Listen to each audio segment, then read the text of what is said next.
शहर में दहशत फैलाने वालों के खिलाफ एनआईसी की कार्यवाही। शहर में दहशत फैलाने वाले बाइकर्स गैंग को गिरफ्तार करने में पुलिस को सफलता हाथ लगी है।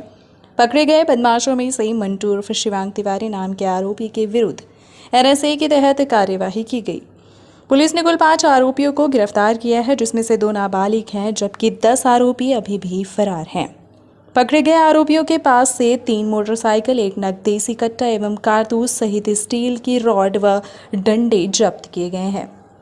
पुलिस ने पूरे मामले का खुलासा करते हुए बताया कि 7 सितंबर को शातिर बदमाश मंटू उर्फ शिवांग तिवारी अपने करीब 20 साथियों के साथ इंदिरा नगर में चाय सुट्टा बार नाम की दुकान पहुंचा था और दुकान के सामने खड़े होकर गाली गलौज करने लगा। वह लाठी डंडों व धारदार हथियारों से दुकान के बाहर खड़ी गाड़ियों में जमकर तोड़फोड़ की। इस दौरान दुकान मालिक द्वारा मना करने पर उसके साथ भी मारपीट करने व उसे दौड़ा लिया, जिस पर पीड़ित ने थाने में शिकायत दर्ज कराई। उसके बाद पुलिस टीम बनाकर बदमाशों की तलाश शुरू की।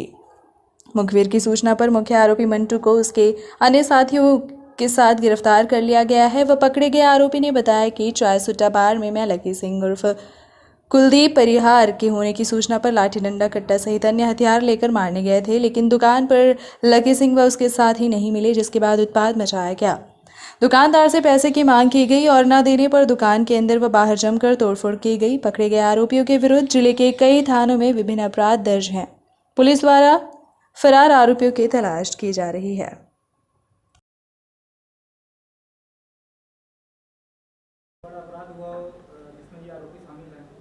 बहुत से अपराध हैं इसमें। मिंटू के खिलाफ ही जो है 20-22 अपराध पुराने रहे हैं, जिसमें कई मामले में वो जो है अभी भी न्यायालय में उसके चल रहे हैं।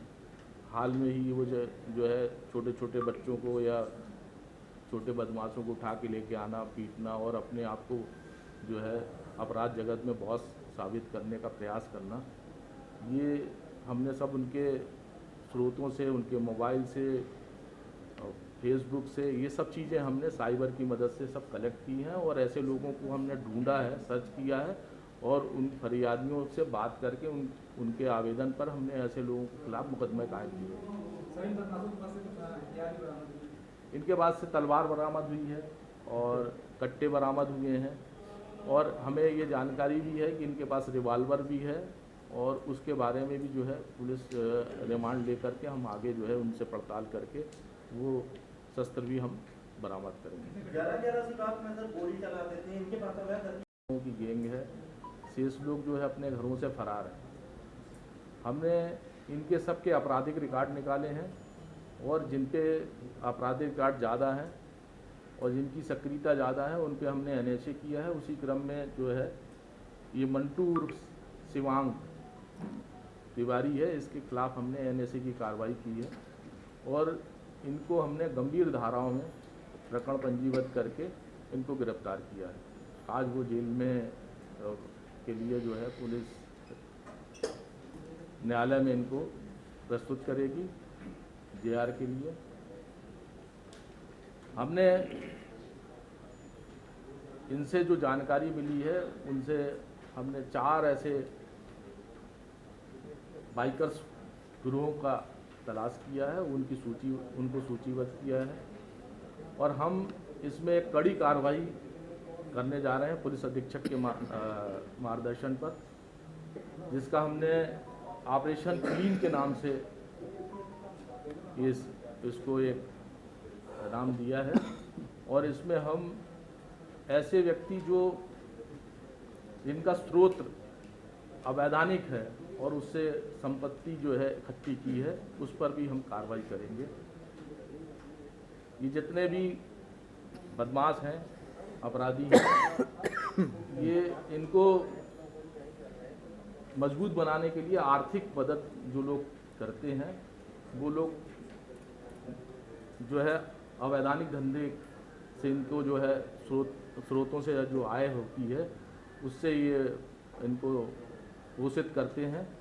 तो हमने ऐसे लोगों को भी तलाश किया है और उनके खिलाफ भी हम कार्रवाई करने जा रहे हैं और इनके अवैधानिक स्रोत से जो आय से जो कमाई हुई संपत्ति है, चाहे वो मकान हो, चल अचल संपत्ति हो, गाड़ियां हैं, इनको भी हम जब्त करेंगे और स्रोत का पता लगाया जाएगा कि ये स्रोत वो कहाँ से इसको प्राप्त करते हैं और कौन लोग उनको उपलब्ध कराते हैं। इसी के लिए हमने पुलिस अधीक्षक के मार्गदर्शन पर ऑपरेशन क्लीन का नाम दिया है और उस पर हम लगातार कार्रवाई करेंगे। कुल कितने लोग की गैंग्स हैं? ये 18-20 लोगों की गैंग है। इनका फैमिली बैकग्राउंड क्या?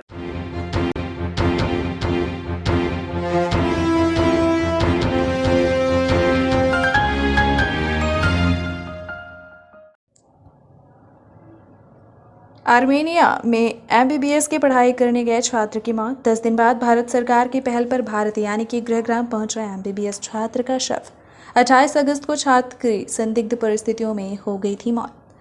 आर्मेनिया में एमबीबीएस की पढ़ाई करने गए भारत के एक छात्र की वहां पर संदिग्ध परिस्थितियों में मौत हो गई। इस घटना के बाद भारत यानी कि अपने गांव छात्र का शव पहुंचा। आपको बता दें कि विदेश मंत्रालय की पहल पर 10 दिन बाद छात्र का शव रीवा जिले के त्योथर स्थित लाया गया।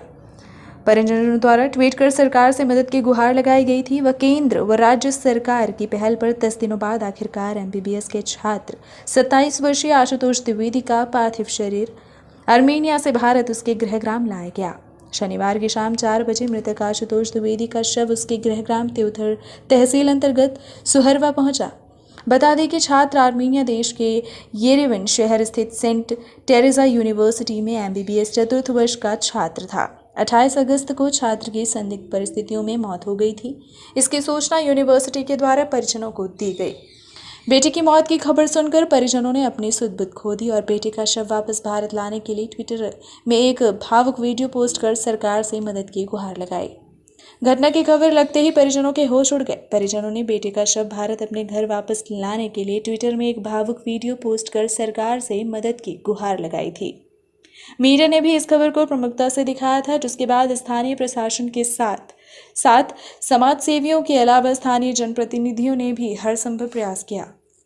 स्थानीय विधायक श्यामलाल द्विवेदी ने प्रदेश के मुखिया शिवराज सिंह चौहान से मृतक आशुतोष द्विवेदी के शव को आर्मेनिया से भारत वापस लाने की अपील की। तो वहीं रीवा सांसद जनार्दन मिश्र ने भी छात्र के शव वापस भारत अपने घर लाने के लिए विदेशी मंत्री एस जयशंकर को पत्र लिखा, जिसके बाद सीएम शिवराज ने बेटे का शव भारत वापस लाने का आश्वासन दिया और आर्मेनिया से आशुतोष के घर तक पहुंचाने का परिवहन खर्च मुख्यमंत्री निधि से देने का भी वादा किया। इसके अलावा विदेश मंत्रालय से भी आशुतोष के परिजनों को शव वापस लाने के लिए हर संभव मदद करने का आश्वासन दिया गया। बता दें कि बीते 28 अगस्त को एमबीबीएस के छात्र आशुतोष द्विवेदी की मौत की खबर आर्मेनिया स्थित उनके यूनिवर्सिटी वालों ने परिजनों को दी थी, जिसके बाद विदेश मंत्रालय, राज्य सरकार सहित स्थानीय जनप्रतिनिधि, जिला प्रशासन और समाज सेवियों की पहल पर छात्र आशुतोष का शव आर्मेनिया से दिल्ली के इंटरनेशनल एयरपोर्ट पहुंचा, जहां से छात्र के शव को दिल्ली एयरपोर्ट से एम्बुलेंस के माध्यम से प्रयागराज होते हुए शनिवार की शाम तकरीबन 4 बजे छात्र के शव को उसके गृहग्राम त्योथर तहसील के सुहरवा लाया गया, जिसके बाद शाम 5 बजे मृतक छात्र का अंतिम संस्कार किया गया। आर्मेनिया में स्थित भारतीय दूतावास के अधिकारियों ने मृतक छात्र के परिजनों को बताया कि शव में एबामलिंग खास प्रकार का लेप लगाकर रखा गया था, जिससे कि पार्थिव शरीर खराब ना हो और उससे किसी तरह की बदबू ना आए, और वही लेप लगाकर शव भारत भेजा गया। मृतक छात्र आशुतोष के परिजनों का कहना है कि बेटे का शव आर्मेनिया से वापस घर लाने में तकरीबन 13 दिन लगे। इसमें आर्मेनिया स्थित भारतीय दूतावास और विदेश मंत्रालय का पूरा सहयोग मिला। इसके अलावा प्रदेश सरकार और स्थानीय जनप्रतिनिधि सहित जिला प्रशासन का भी काफी सहयोग रहा। हालांकि आर्मेनिया देश के येरेवन शहर स्थित सेंट टेरेजा यूनिवर्सिटी में एमबीबीएस चतुर्थ वर्ष की पढ़ाई कर रहे मृतक छात्र आशुतोष द्विवेदी की मौत के कारणों का पता अभी नहीं चल पाया है। मृतक छात्र के बड़े पिता ने मीडिया से बात करते हुए बताया कि उनके भांजे के मोबाइल में आर्मेनिया से किसी व्यक्ति का फोन आया था और उसने छात्र के मर्डर होने की जानकारी दी थी। अब यह तो जांच का विषय है कि आशुतोष की मौत किन कारणों से हुई है।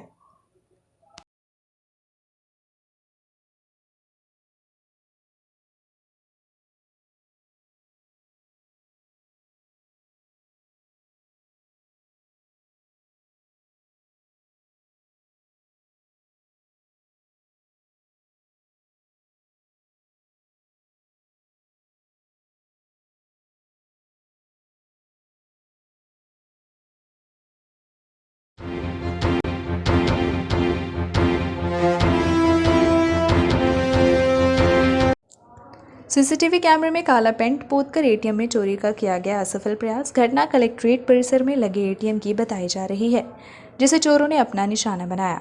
जिले में इन दिनों चोरी की बड़ी वारदातें निकलकर सामने आ रही हैं। बदमाश लगातार चोरी की घटनाएं कर पुलिस के लिए चुनौती बने हुए हैं।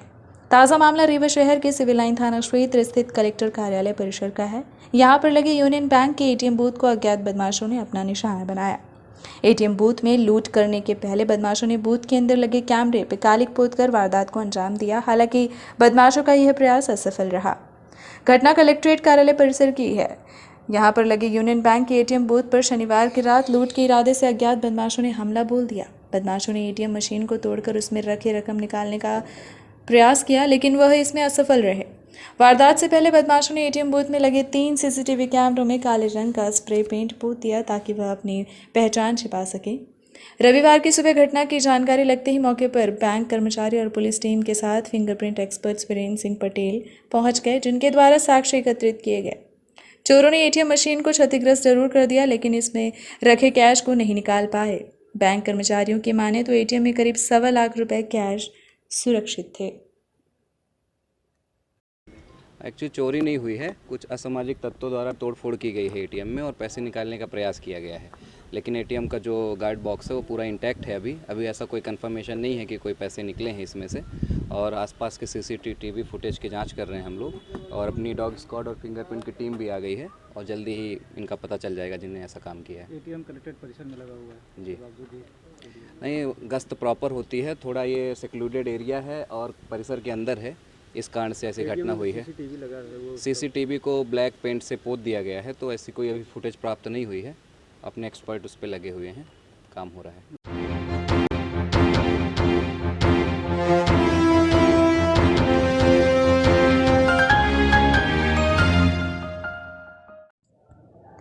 झारखंड से चोरी हुई बोलेरो रीवा में की गई बरामद। सिविल लाइन और झारखंड पुलिस की संयुक्त कार्यवाही।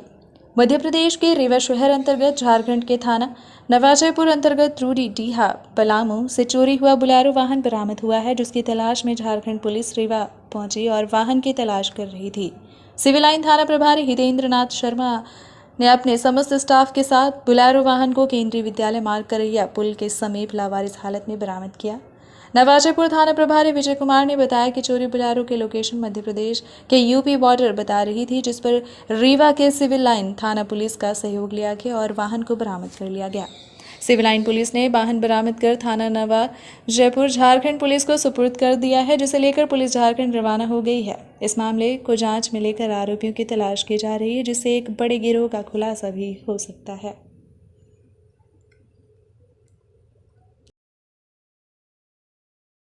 जी सर, ये बोलेरो का मामला है, किस पर क्या है? हाँ, एक विशेष प्रकरण आया था। झारखंड पुलिस अभी एक हफ्ते पहले यहाँ आमद हुई थी और श्रीमान पुलिस अधीक्षक महोदय, एडिशनल एसपी साहब और सीएसपी साहब ने विशेष इंटरेस्ट लेते हुए इस टीम का साथ सहयोग करने के लिए मुझे निर्देशित किया था।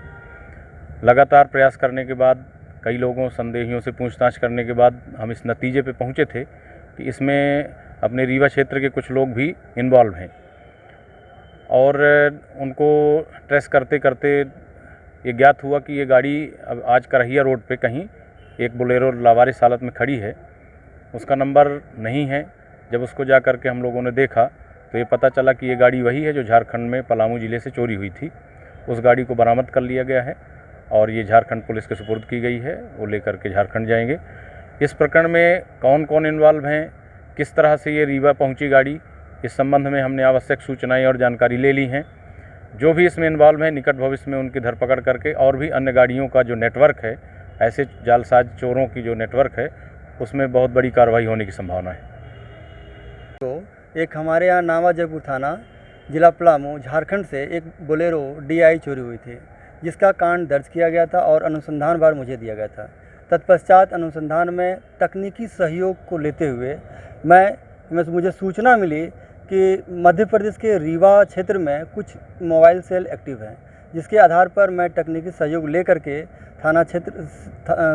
थाना सिविल लाइन पर TI प्रभारी से संपर्क किया और कांड में सहयोग का अनुवेदन किया। तत्पश्चात TI के सहयोग से विगत 1 सप्ताह के बाद हमें आज DI बोलेरो अज्ञात अवस्था में पाया। कहाँ से लाया गया था? करैया रोड से। कहाँ के आरोपी पकड़ गया? आरोपी नहीं है, आरोपी फरार है। ये गाड़ी कहाँ से घूमी थी, किस थाना अंतर्गत से और कहाँ से? पलामू जिला, नावा जयपुर थाना, झारखंड। आप लोग झारखंड से आए? जी हाँ, मैं Jharkhand sub inspector 2018 batch sub inspector Vijay Kumar.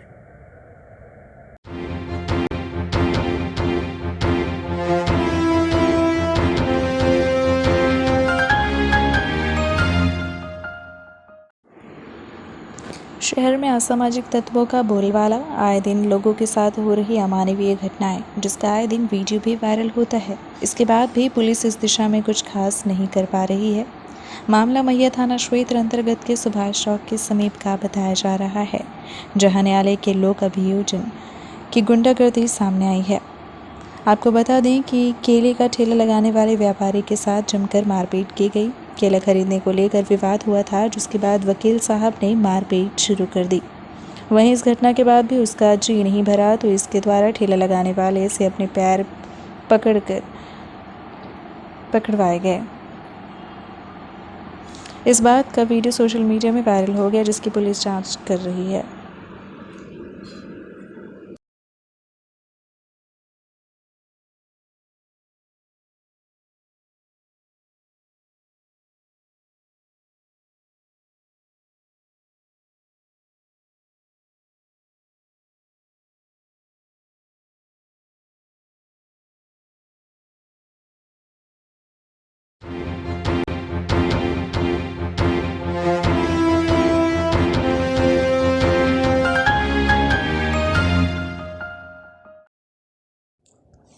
सामान्य बस चालकों के साथ स्कूल बस चालकों का भी किया गया नेत्र परीक्षण। साथ ही स्कूल बसों की भी विधिवत जांच की गई। स्कूल बस के दुर्घटनाग्रस्त होने व बच्चों की जान जोखिम में पड़ने के कई मामले देश भर में सामने आ चुके हैं, जिसके बाद अब रीवा जिला प्रशासन सख्त दिखाई दे रहा है और इस बात को गंभीरता से लेते हुए रीवा RTO द्वारा शिविर लगाकर सभी स्कूल बसों के चालकों का नेत्र परीक्षण किया गया। साथ ही स्कूल बसों की भी जाँच की गई। सड़क सुरक्षा समिति की बैठक में लिए गए निर्णय के बाद रीवा RTO द्वारा 1 सैकड़ा स्कूल बसों को पकड़कर उनकी जांच पड़ताल की गई। इस दौरान शिविर लगाकर चालकों का नेत्र परीक्षण भी किया गया। वहीं बसों की फिटनेस संबंधित जांच की गई। अक्सर यह देखा जाता है कि स्कूल बसों की खस्ताहाल होने व चालक की लापरवाही के चलते स्कूल बस दुर्घटना का शिकार हो जाती है और मासूम बच्चों की जान पर बनाती है। इन्हीं सब बातों को ध्यान में रखते हुए कलेक्टर के निर्देश पर रविवार को मार्तंड स्कूल परिसर में शिविर लगाया गया। कलेक्टर ने कहा कि सभी बस चालकों के परीक्षण का कार्य जारी रहेगा। लोग भी जागरूक बने और अपनी जिम्मेदारी समझे, जिससे दुर्घटना से बचा जा सके।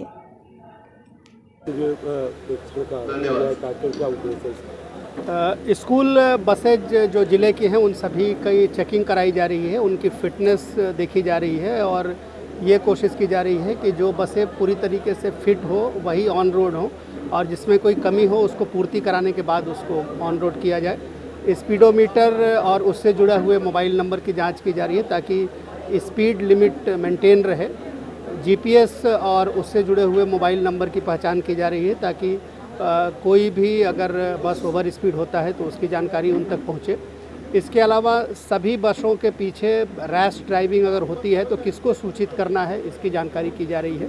कोशिश ये की जा रही है कि मानवीय भूलों के कारण किसी स्कूल बस का एक्सीडेंट नहीं हो और उससे जुड़े हुए सभी चालक और सभी परिचालक उनके हेल्थ चेकअप और उनके वेरिफिकेशन का भी काम किया जा रहा है।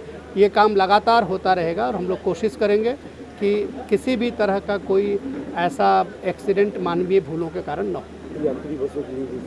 यात्री बसों के लिए हम एक बार ये काम कर चुके हैं और उसमें जो दूर जा रही जो बसें हैं उनका एक अभियान चलाया था हमने, जिसमें कि बहुत सारी ऐसे बसें मिली थी जो कि इमरजेंसी एग्जिट के पास भी सीटें लग गई थी, तो उनको फिर हम लोगों ने हटाया भी था। वो लगातार चल रहा है। अभी ये विशेष अभियान अगले 2-3 दिनों तक स्कूल बसों का चलेगा। फिर आवश्यकता होगी तो और जितने भी व्हीकल हैं उनको हम लोग यूज करेंगे, उनका भी वेरिफिकेशन करेंगे। आप सभी के माध्यम से सभी लोगों को हम ये अपील करते हैं कि रोड सेफ्टी मानकों का ध्यान रखें। जो बसेज हैं या गाड़ियां हैं वो बस एक ही पहलू है, दूसरा पहलू है हमारी जिम्मेदारी। आप भी जब अपनी गाड़ी चलाते हैं, 2 व्हीलर चलाते हैं तो हेलमेट पहने, अपने पिलियन को भी हेलमेट पहनाएं। अगर आप 4 व्हीलर चलाते हैं तो अब तो आगे और पीछे दोनों बैठने वाले लोगों के लिए कानूनी रूप से बंधनकारी है कानून से ज़्यादा महत्वपूर्ण है कि आप अपने और अपने परिवार की सुरक्षा की चिंता पालें। तो सीट बेल्ट हाईवे में अवश्य लगाएं। हम लोग कोशिश करेंगे कि रोड सेफ्टी के मानकों के अनुरूप हर वह कार्रवाई करें जिससे कि दुर्घटना में कमी आए। हमारे बस एक लाइन की बात है कि जब हम उन बच्चों को डील करें, उनके घरों से उठाने से लेकर स्कूल पहुंचाने से और स्कूल से लेकर फिर उनके घर तक पहुंचाने के लिए, तो हम ये महसूस करें कि हमारे बस में हमारे बच्चे बैठे। आपने बस अगर इतना फील किया तो ना तो कहीं गलत सा जगह पे खड़ी होगी गाड़ी, ना कोई बच्चे के उतरते समय हमारी गाड़ी चल देगी, और ना हम बस के अपने मेंटेनेंस के इशू को नजरअंदाज करेंगे।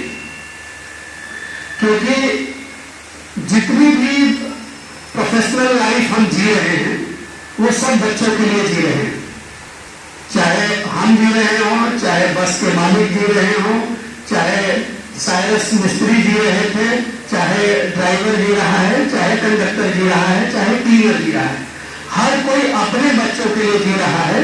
तो हम जब बच्चों से डील कर रहे हैं तो उस समय केवल इस बात को ध्यान रखें कि ये बच्चे हमारे हैं। बस इतनी सी संवेदनशीलता रहेगी।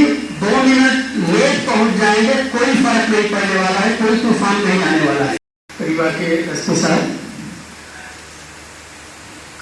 आरटीओ साहब, पुलिस की टीम, बस एसोसिएशन के सभी अधिकारीगण, साथ में सभी बसों के जो परिचालक हैं, चालक हैं, उन सबों को, और जो एनजीओ की टीम लगी है, जो लोग आज सहयोग प्रदान कर रहे हैं आई कैंप में, उन सभी को ढेर सारी बधाई और शुभकामनाएं।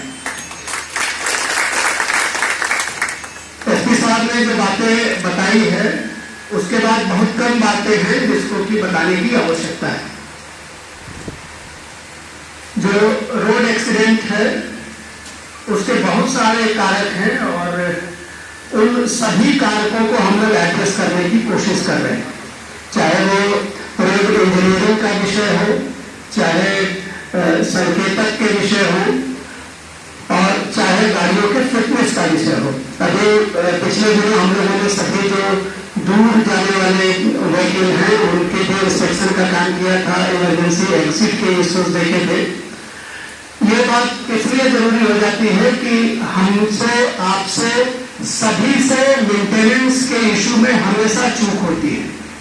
आपका डॉक्टर जब आपको कहता है कि आपको टेस्ट करा लेना चाहिए तो आप 15 दिन टाल देते हो। हमारे गाड़ी के लिए जब हमारा गाड़ी की जो कंपनी, जिस गाड़ी से हमने अपनी कार खरीद रखी है, उसके एसएमएस समय आता है कि अब आपके गाड़ी के मेंटेनेंस का समय आ गया है, हम उसको टाल देते हैं।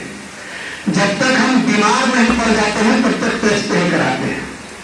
जब तक गाड़ी रुकने नहीं लगती है तब तक हम उसका ऑयल चेंज नहीं कराते हैं, हम उसके ब्रेक शू नहीं देखते हैं, हम क्लच प्लेट नहीं देखते हैं। ये एक सामान्य मानसिकता है कि हम नॉर्मल प्रोटोकॉल का पालन नहीं करते हैं। तमाम निर्देशों के बावजूद ये संभव है कि गाड़ियों के जो मेंटेनेंस है और जो ड्राइवर्स का चेकअप है वो नहीं होता होगा, ये मानते हुए हम लोगों ने ये शुरू कराया है। और बच्चों के मामले में चूंकि यहाँ जो भी आया है, थोड़ा फोकस एक और विषय को लेकर भी है।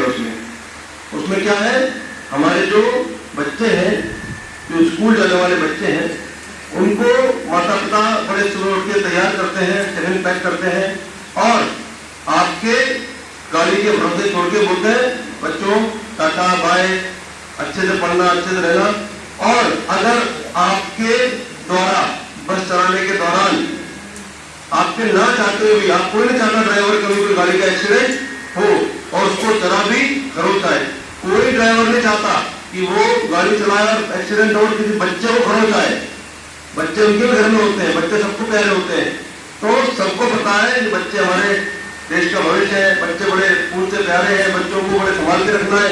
पर कई बार कुछ ऐसी चीजें हो गई जिसकी वजह से आपकी गलती भी नहीं रही और एक्सीडेंट हो गया। जैसे सर्वाधिक महत्वपूर्ण कार्यक्रम में उपस्थित आदरणीय कलेक्टर महोदय, डीएसपी ट्रैफिक साहब, आरटीओ साहब, ट्रैफिक इंचार्ज, बस एसोसिएशन की पूरी टीम और सबसे महत्वपूर्ण जो लोग आज हमारे साथ जुड़कर काम करना शुरू किए हैं।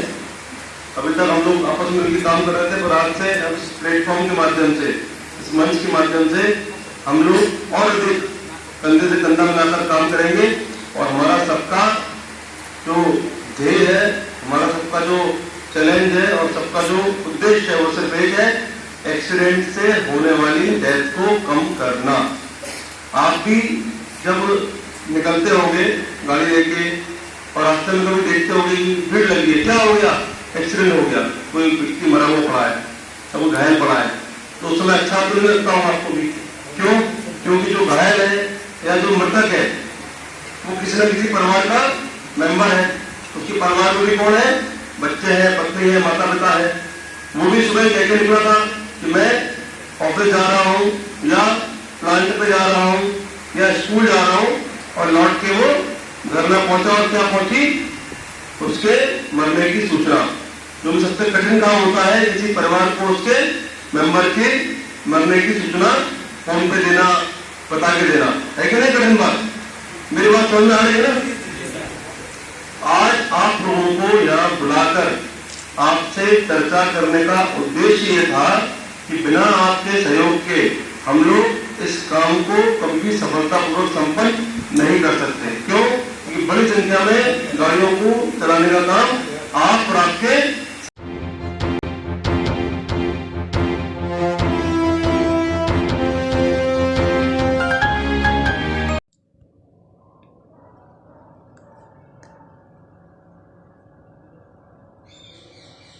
रेवांचल बस स्टैंड से सूत्र सेवा का शुभारंभ महापौर ने हरी झंडी दिखाकर किया।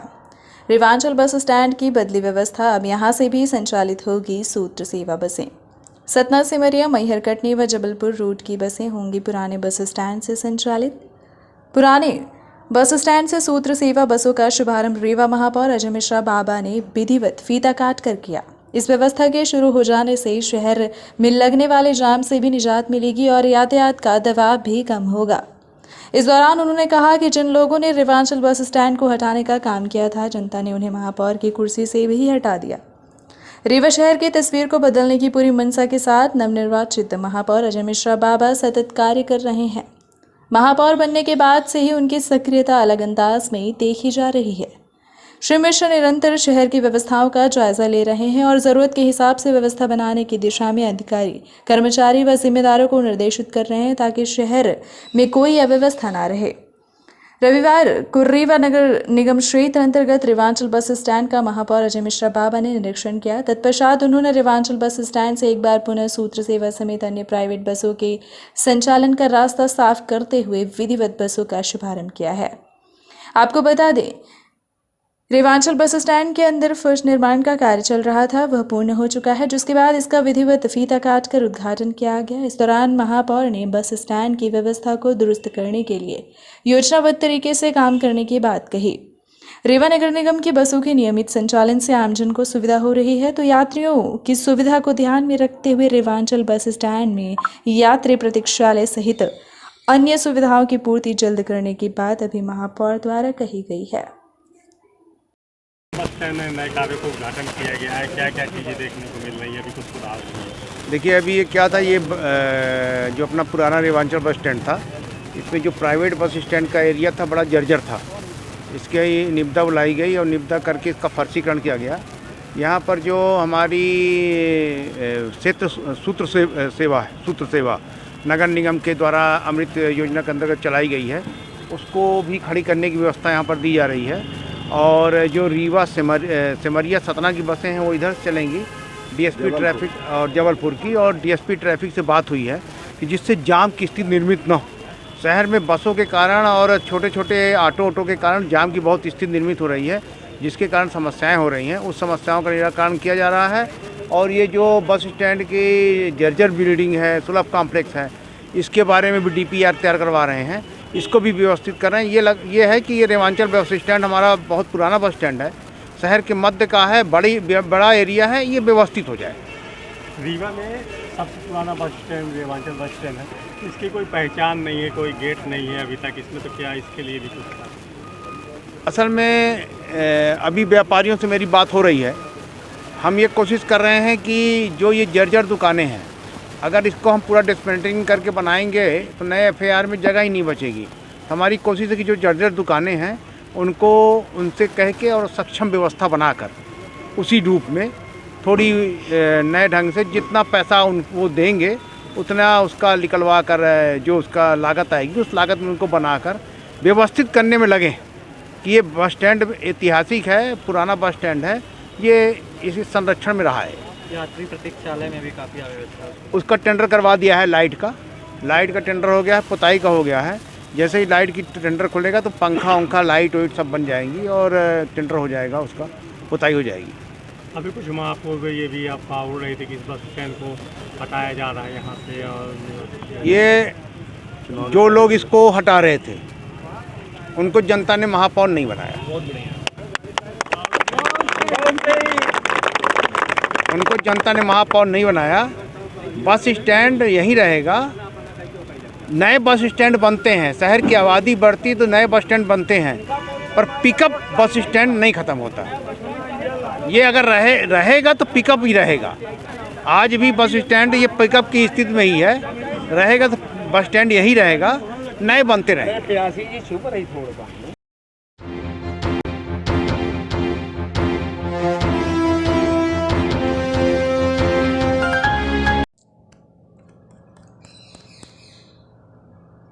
जिला पंचायत सदस्य लालमणि त्रिपाठी के धरने के बाद तीसरे दिन धरना स्थल पर पहुंचे प्रशासनिक अधिकारी।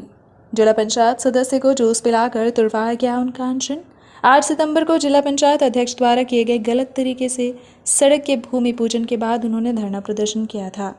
धरना स्थल पर पहुंचे तहसीलदार ने मीडिया को बताया कि इस मामले पर किसी भी प्रशासनिक अधिकारी को भूमि पूजन की जानकारी नहीं थी और न ही कोई राशि आवंटित की गई है। वही अधिकारियों ने उनकी समस्त मांगों का तत्काल निराकरण करने के आश्वासन भी दिए। जिला पंचायत रीवा के वार्ड क्रमांक 15 से सदस्य निर्वाचित हुए लालमणि त्रिपाठी ग्रामवासियों के साथ मिलकर क्षेत्र की समस्याओं की ओर प्रशासन का ध्यान आकृष्ट कराने ग्राम भीटी पुरास में अनिश्चितकालीन धरना प्रदर्शन करने लगे। धरना प्रदर्शन के तीसरे दिन प्रशासनिक अमला पहुंचकर अनशनकारी लालमणि त्रिपाठी की मांगों को मानकर जूस पिलाया और अनशन को समाप्त कराया। इसके बाद ज्ञापन सौंपा गया। इस दौरान मुख्य रूप से गुड़ तहसीलदार विनय मूर्ति शर्मा, PHE विभाग के अधिकारी एवं टाइम कीपर राधिका तिवारी ने तत्काल समस्याओं का निराकरण करने का आश्वासन दिया। इस मौके पर सुखेंद्र सिंह, सिद्ध शरण चौरसिया, नरेंद्र तिवारी, वीरेंद्र तिवारी, अनिल तिवारी, अखिलेश चतुर्वेदी, राघवेंद्र मिश्रा, मुकेश अवस्थी, पीयूष सिंह, सुशील तिवारी, अरुण त्रिपाठी, संजय चौरसिया, संदीप चौरसिया, सुखलाल तिवारी, सुरेश तिवारी, वरिष्ठ पत्रकार गीता तिवारी सहित आसपास के ग्रामीण जन उपस्थित रहे। लेके हमारे PHE विभाग के SDO साहब भी यहाँ पे हैं, जो तालाब से संबंधित और योजना जो जल जीवन मिशन से संबंधित समस्याएं हैं उसके बारे में भी आज से ही और पहले भी जो काम चल रहा है वो रिपेयरिंग का निरंतर चलता रहेगा, कहीं भी शिकायत नहीं दिया जाएगा। बाकी जैसे भी जो भी इनके मुद्दे हैं वो गंभीरता से सुने जाएंगे और जो भी ऐसा संभव होगा। जैसा कि आप ये 3 मुद्दों पर धरना पर बैठे थे, बिजली, पानी और सड़क, ये हर आदमी का मूलभूत सुविधाएं हैं ये। तो इस पर जैसे आपके PHE विभाग के हमारे SDO साहब खड़े हैं, तो हर जगह मीठा पानी देने गवर्नमेंट का प्लान है, तो जिन गांवों में अभी तक नहीं हो पाया है, तो क्या उसके लिए योजना है? देखिए, समस्त जो जनहितैषी मुद्दे हैं उसमें शासन प्रशासन गंभीर है। मेरी ऊपर साहब से भी बात हुई है, कलेक्टर सर, माननीय कलेक्टर सर, माननीय ADM सर, हमारे SDM सर, सभी इन बिंदुओं पर गंभीर हैं और उन्होंने ये कहा है कि उनके जो भी मुद्दे हैं वो हमारे संज्ञान में लाए जाएँ। उसमें जो भी संभव होगा, जो भी नियमानुसार शीघ्र संभव होगा वो निश्चित रूप से किया जाएगा।